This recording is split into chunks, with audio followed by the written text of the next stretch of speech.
दो ही शब्द हैं हमारे पास, दहेज और डावरी। डावर जो है, डावरी, डावर वर्ड से आता है मेडिवल यूरोप से, ठीक है।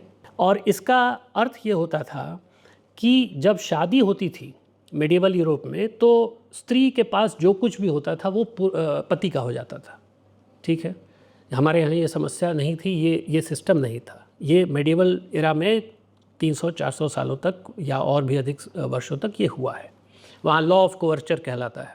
लॉ ऑफ कोवर्चर जो है जिसमें कि पत्नी के पूरी आइडेंटिटी सब्ज्यूम हो जाती है पति की आइडेंटिटी में, ठीक है।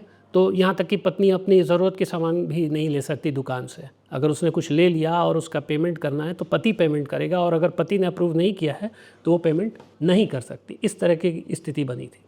तो वहाँ ये होता था कि अगर ऐसी स्थिति में अगर पति पत्नी को अबैंडन करता है या डिवोर्स देता है तो उसको अपनी पूरी प्रॉपर्टी का 1/3 देना पड़ता था, उसको डावर कहा जाता था।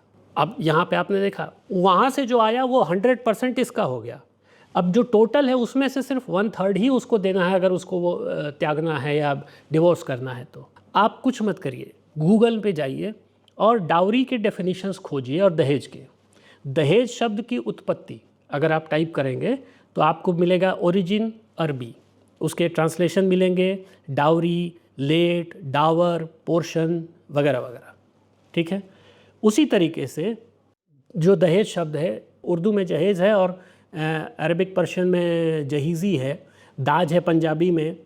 तो ये अलग अलग शब्द हैं, टर्की में भी हैं, बंगाली में है और भी अलग अलग भाषाओं में। इनफैक्ट इसकी थोड़ी सी सर्बो क्रोएशियन भाषा में भी इसको मिराज कहते हैं।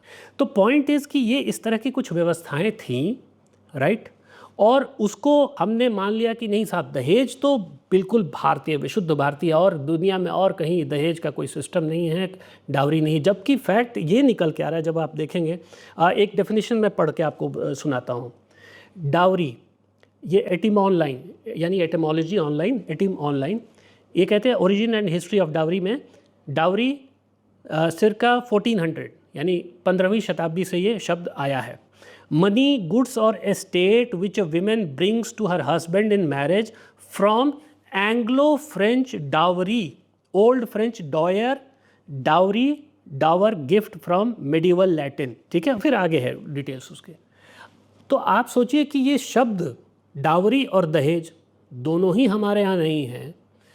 तो अगर पीछे से कोई परंपरा चली आ रही होती तो कोई तो शब्द होता जो कि ये इस्टेब्लिश करता कि भाई ये स्त्री लेके आएगी और दे देगी अपने पति को या पति के परिवार को।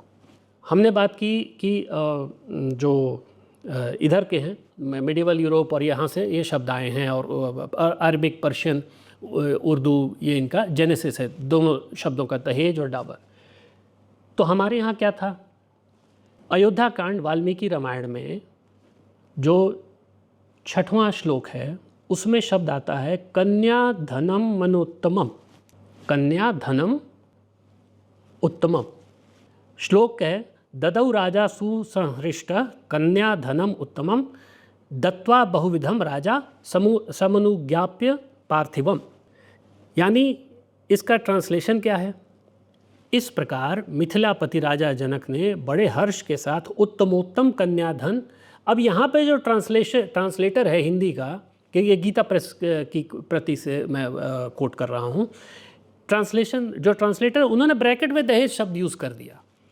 लिखा है उत्तमोत्तम कन्याधन, ब्रैकेट में यूज़ कर दिया दहेज, दिया नाना प्रकार की वस्तुएं। अब फिर उसी शब्द का प्रयोग कर रहे हैं, कन्याधन का प्रयोग नहीं कर रहे हैं। नाना प्रकार की वस्तुएं दहेज में देकर महाराजा दशरथ की आज्ञा ले वे पुनः आगे अपने महल को गए वगैरह वगैरह। तो आपने देखा कि उत्तमोत्तम कन्याधन ये एक्चुअल ट्रांसलेशन है, शब्द भी संस्कृत में है कन्याधन, ठीक है। उसको ब्रैकेट में उन्होंने दहेज कर दिया। अब जब दहेज कर दिया तो ठीक है, डिमांड था कि नहीं था, पहले फिक्स होता था कि नहीं था, लेकिन आज की जो दहेज की अवधारणा है और जब आपने यहाँ पे दहेज यूज़ कर दिया तो आज का जो युवा है, जो कोई भी वाल्मीकि रामायण पढ़ रहा है, तो उसको तो यही लगेगा कि भाई उस समय भी दहेज चलता था। अच्छा, तो फिर ये हज़ारों साल वाली बात ठीक है। आप देख रहे हैं प्रॉब्लम कैसे क्रिएट हो रही है।